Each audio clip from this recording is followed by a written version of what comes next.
মুজাদ্দিদ আমনি রাহমাতুল্লাহি আলাইহি এই সিলেটের জমিনে না আসতেন তাহলে সিলেটবাসী কখনো মুসলমান হতে পারত না। রাজা গোবিন্দের তখন কি টমটমি অবস্থা ছিল, মুসলমান বলতে কেউ ছিলেন না। রাজা গোবিন্দ আল্লাহ ওলিকে থামানোর জন্য, আটকানোর জন্য নৌপথ বন্ধ করে দিল, জলপথ বন্ধ করে দিল, স্থলপথ বন্ধ করে দিল, যাতে শাহজাদা নদীর এপার থেকে হেপারে না ঢোকেন। যদি বলি নাউজুবিল্লাহ। আল্লাহ পাক বলেন, ও গোবিন্দ, তুই যত বাহাদুরি করিস না কেন, আমার প্রতিনিধি যেখানে আমি পাঠাতে চাইবো সেখানে দুনিয়ার কোন শক্তি আটকাতে পারবে না। আমি আমার গোলামকে এত শক্তি দিয়েছি। আল্লাহর ওলি হযরত শাহজালাল মুজাদ্দিদ আমনি রাহমাতুল্লাহি আলাইহি যায় নামাজ বিছালেন, বিছাইয়া বিসমিল্লাহ বলে 360 জন সঙ্গী সফর সঙ্গী নিয়ে ওই সুরমা নদীর উপর যায় নামাজে উঠলেন। আল্লাহর হুকুমে আল্লাহর ওলি 360 জন সঙ্গী নিয়ে নদী পার হয়ে গেলেন। সুবহানাল্লাহ। এজন্যই আল্লাহওয়ালা যারা তাদেরকে অনুসরণ করলে ফায়দা না ক্ষতি? কথা বলেন, ফায়দা। আল্লাহর ওলিদের ব্যাপারে আল্লাহ পাক বলেন, আলা ইন্না আউলিয়া আল্লাহি লা খাউফুন আলাইহিম ওয়া লা হুম ইয়াহজানুন।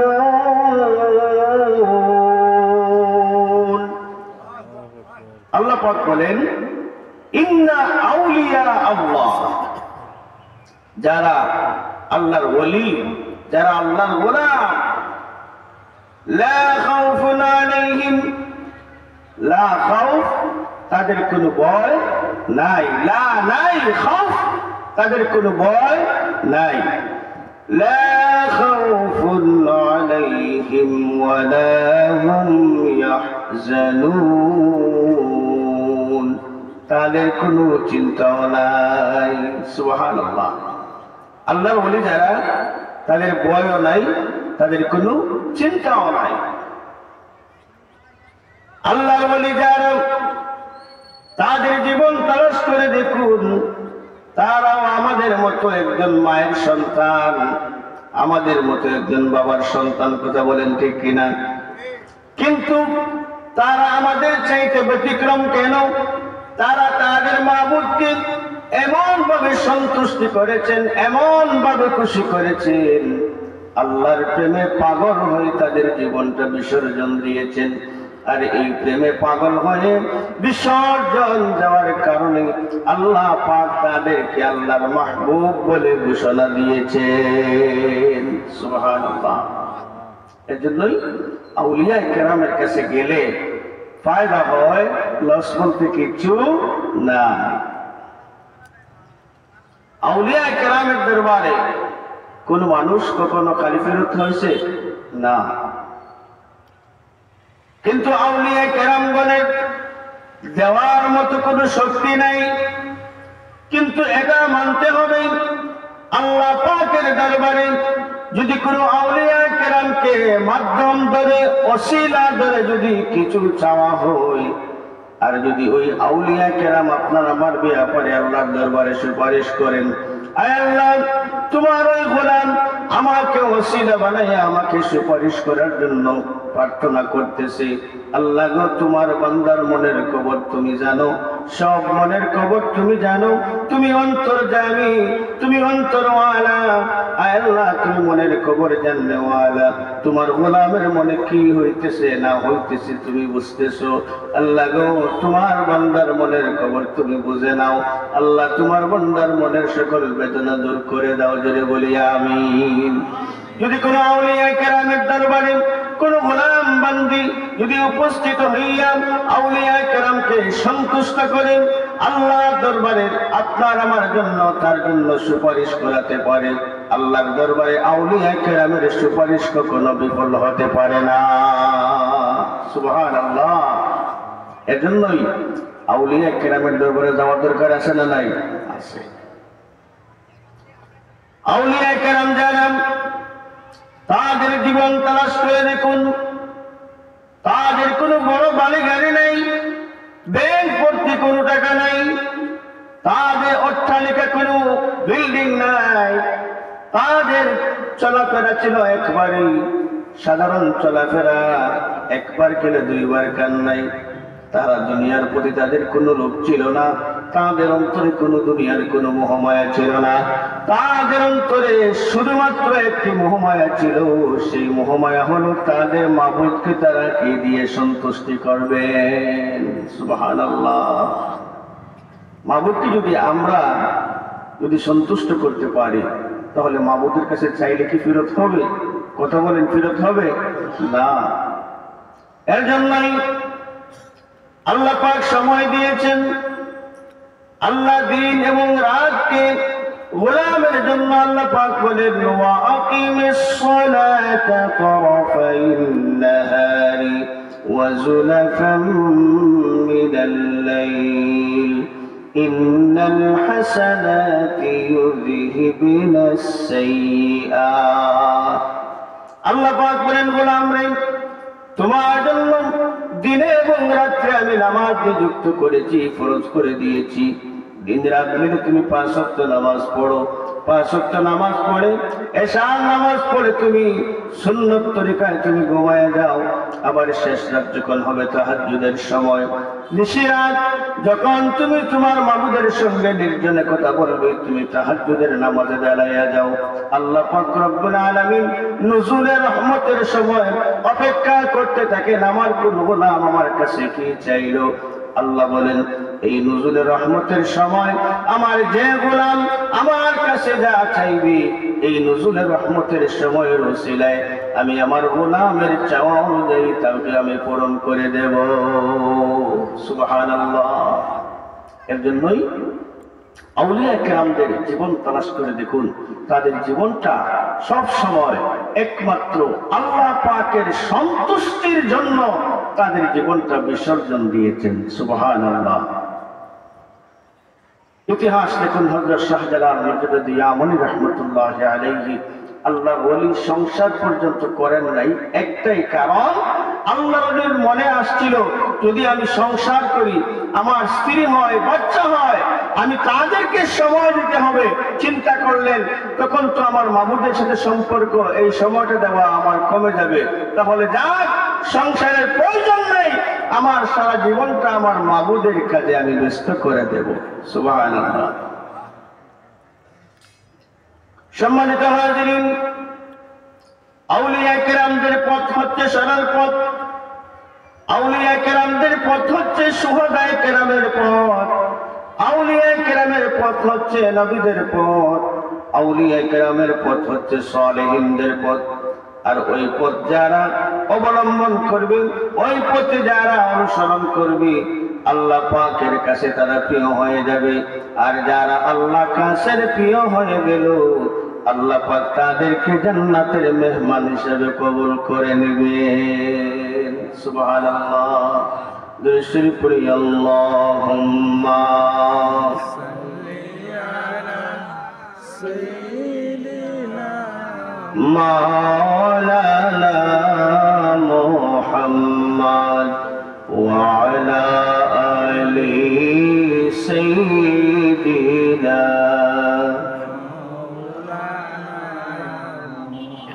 ডালে মাটি বামে মাটি, মাটি হবে বিছানা,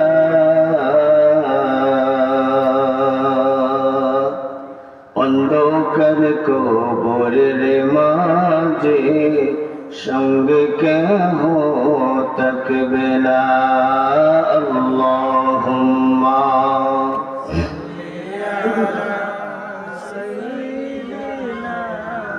মাওলানা মুহাম্মদ ওয়া আলা আলি সাইয়্যিদিনা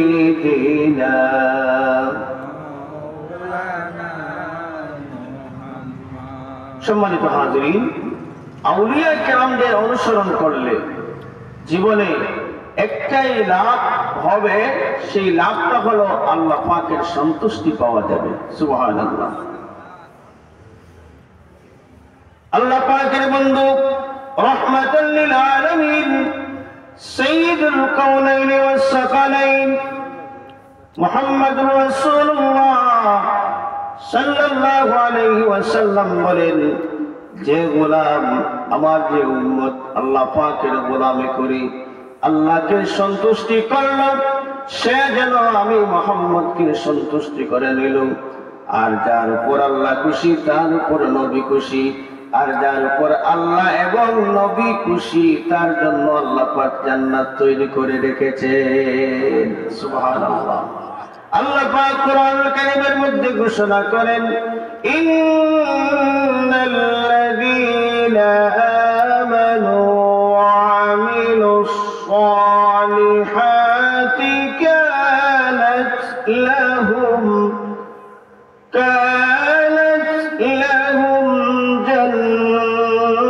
জান্নাতুল ফিরদাউসি নুজুলা। আল্লাহ পাক বলেন, ইন্নাল্লাযীনা আমানু, যারা ঈমান এনেছে, ওয়া আমিলুস সালিহাত, ভালো কাজ করেছে, নেক কাজ করেছে, কানাত লাহুম জান্নাতুল ফিরদাউসি নুজুলা, ভালো কাজের ফল হিসাবে আমি আল্লাহ তাদের জন্য জান্নাতুল ফিরদাউস তৈরি করে রেখেছি। সুবহানাল্লাহ। এই দুনিয়া মিছে মায়া, এই দুনিয়া সম্পূর্ণ মিছে মায়া। আজ আমি আছি, কাল হয়তো থাকবো না। নেক আমলের দরকার আছে না নাই? আমাদের সমাজে অনেক লোক আছে নামদারি মুসলমান, নামাজের কোনো খবর নাই, নামাজের কথা জিজ্ঞেস করলে তারিখ করে অমুক তারিখে অথবা অমুক দিন নামাজ পড়বো, আছে না নাই? কিন্তু এটা তার মনে নাই যে তারিখ যেটা করতেছে সেই তারিখে হয়তো এ দুনিয়া থাকবে না। তাহলে কিসের তারিখ? নামাজের ব্যাপারে, নামাজের ব্যাপারে আল্লাহ পাক কত গুরুত্ব দিয়েছেন। আমরা নামাজ পড়ি কয় ওয়াক্ত? মাত্র 5 ওয়াক্ত। নামাজ ছাড়া আল্লাহর ওলি হওয়া যায়? কথা বলেন, আল্লাহর ওলি হওয়া যায়? নামাজ ছাড়া কোনো আল্লাহর ওলি হতে পারে না। অনেক আছে ধ্যানে নামাজ পড়ে, এটা হচ্ছে একটা বন্ডামি। কথা বলেন ঠিক কিনা? ধ্যানের মধ্যে কোন নামাজ বলতে নাই, আছে নাই? শুধু লাল শালু, জটামোটা চুল, ওইসব দিয়ে ওলি হওয়া যায় না। আল্লাহর ওলি হতে হলে আল্লাহর প্রকৃত গোলাম হতে হবে। কথা বলেন ঠিক কিনা? যার মধ্যে আল্লাহর গোলামি আছে, কোরআন হাদিসের ছোঁয়া তার মধ্যে আছে, রাসূলের সুন্নাত যার মধ্যে আছে, তার ওই আমল দ্বারা যদি আল্লাহকে সন্তুষ্টি করতে পারে তাহলে সে আল্লাহর ওলি হতে সম্ভব। কথা বলেন ঠিক কিনা? এখন যদি সারা রাত অনেক দরবার আছে, অনেক বন্ডামির দরবার আছে, লাল শালু গাজা ওইসব দিয়া চিন্তা কি না বাবা আইছে, নাউজুবিল্লাহ পড়বেন না? বাবা তো 1 মাস যাবত গোসল করে নেয়, তাহলে কিসের বাবা? নামাজ নাই, কিসের বাবা? বন্ড বাবা। বন্ড বাবার কোন সময় আমাদের কাছে নাই। আমাদের কাছে সময় আছে যে কথা আল্লাহ পাক বলেছেন, আমানুত্তাকুল্লাহা ওয়া কুনু মা'আস সাদিকিন। আল্লাহকে যাদের অন্তরে আল্লাহ পাকের ভয় আছে, যারা সত্যবাদী, যারা সত্যবাদীদের সঙ্গে থাকে, তাদের ব্যাপারে আল্লাহ পাক বলতেছেন তাদের কোনো চিন্তা নাই, তাদের কোনো ভয় নাই। জোরে বলুন সুবহানাল্লাহ। এই ইশারে সব মাহফিল হচ্ছে কোরআন হাদিসের আলোচনা করে, এতে আপনারা খুশি না বেজার? কোরআন হাদিস সম্মত, এতে কোনো সন্দেহ নাই। কিন্তু অনেক জায়গায় ইশারে সব দেখা যায়, দিনে কোরআনের খতম, রাত্রে আবার হাঙ্গামা শুরু হয়, আছে না নাই? রাত্রে হাঙ্গামা শুরু হয় না? সারাদিন ভালো কাজ, নিশিরাত্রে সেই কাজ। বাবারে বাবা, বাবা বলছেন লাল শালু দিয়া সামনে মোমবাতি জ্বালাইয়া আর ভক্তবৃন্দ সেই নাচ দিয়া গান গাইতেছে, ডোল বাজাইতেছে। নাউজুবিল্লাহ পড়বেন না? এসব হচ্ছে বললামি। কোরআন হাদিসের ভিতরে ওইসব বলতে কিছুই নাই। ইসলামে সওয়াব করবেন, মধ্যে গান গান রুহের মাগফিরাত কামনা করবেন, কোরআনের তিলাওয়াত করুন, মিলাদ শরীফ পড়ুন, দুরূদ পড়ুন, জিকির পড়ুন, আল্লাহর কাছে প্রার্থনা করুন, সেটাই হচ্ছে ইসলামের সওয়াব। যদি কোনো মানুষ এইভাবে আয়োজন করতে পারে না, প্রতি নামাজের ওয়াক্ত যখন হয়, নামাজের পরে মধ্যে গানদের ইসলামের সওয়াব আদায় হয়ে যায়। আল্লাহ পাক শিখিয়ে দিয়েছেন, আমার সাথে পড়ুন, রব্বিরহামহুমা কামা রাব্বায়ানি সগীরা। যদি কোনো মানুষ 5 ওয়াক্ত নামাজের পরে দুহাত তুলে মধ্যে গানদেরকে উদ্দেশ্য করে পড়ে রব্বিরহামহুমা কামা রাব্বায়ানি সগীরা, আল্লাহ পাকের দরবারে মধ্যে গানদের ইসলামের সওয়াব আদায় হয়ে যায়। সুবহানাল্লাহ। এজন্যই ওই যে বন্ডামির কাছে যাইবেন না, জীবনটা ধ্বংস হয়ে যাবে। বর্তমান সময় ইমান চুর আছে না নাই? কথা বলেন, আছে না নাই? আছে। ইমান চুরি করার জন্য কত রকমের ফন্দি করে, কিন্তু আল্লাহ পাক হেফাজত করে, না হলে ইমান চুরি করে শেষ করে দিত একবারে। কথা বলেন ঠিক কিনা? এজন্যই এখন হচ্ছে শাবান মাস শুরু হয়েছে তো, আজকে হচ্ছে 1ম তারিখ, শাবানের 1ম তারিখ। শাবানের পরে কি? রমজান আল্লাহ পাকের নিয়ামত, শুধুমাত্র কার জন্য? নবী পাকের উম্মতের জন্য। যদি বলুন সুবহানাল্লাহ। রজব মাস, শাবান মাস, রমাদান মাস, এই 3 মাসকে আল্লাহ পাক 3 ভাগে ভাগ করে দিয়েছেন। 3 ভাগে ভাগ করে দিয়েছেন কেমনে? রজবের চাঁদকে আল্লাহ পাক আল্লাহর জন্য কবুল করেছেন। শাবানের চাঁদকে আল্লাহ পাক নবী মুহাম্মদ সাল্লাল্লাহু আলাইহি ওয়াসাল্লামের জন্য কবুল করে নিয়েছেন। আর রমজানুল মুবারকের চাঁদকে আল্লাহ পাক নবী পাকের উম্মতের জন্য কবুল করে নিয়েছেন। সুবহানাল্লাহ। আল্লাহ খুশি, আল্লাহ রজব মাস নিয়েছেন, আল্লাহ মেহমানদারি করেছেন কাকে? রাসূলুল্লাহকে, মেরাজে নিয়েছেন। সুবহানাল্লাহ বলবেন না?